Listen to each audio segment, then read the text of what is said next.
how acoustic guitars fit together. It's a dovetail joint, right? So it looks like a little dovetail. That's why they call it a dovetail joint. And here's the other end. All right. And you were saying if it was some kind of... Well, what happens, this is what happens to every acoustic guitar, over a period of time, is the dovetail shrinks. The male end of the joint contracts that way, right? And the female side wood shrinks as it gets older.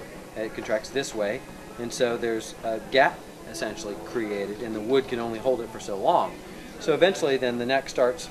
The neck is sitting in the guitar like this, and everything kind of goes loose, and the neck, this is exaggeration, the neck goes like that, so that it changes the angle that the neck fits into the body, and thus the strings get really high up off the fingerboard, and no matter what you do to lower it here, it just can't get low enough because the neck angle is kicked out too far this way, right?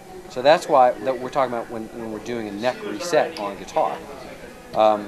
Somebody at some point thought that, they would just put some putty in there, that there was just a gap, and they were just going to put some putty in there. So you see that kind of stuff all the time.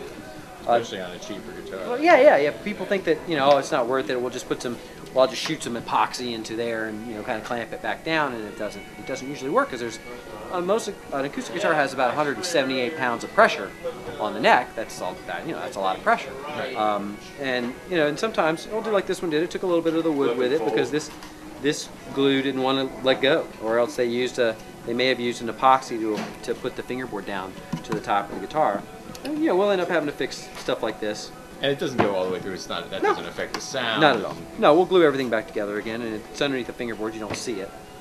But yeah, you can. I don't know. I don't have what the resolution like's on the camera, but you can see where we steamed it off. This is where you can see the little white patches, just like on old furniture or something, where the steam's coming out the sides. And we'll set wet sand and buff that out, and we won't see any of that. But the technician will go back in, and we have shims.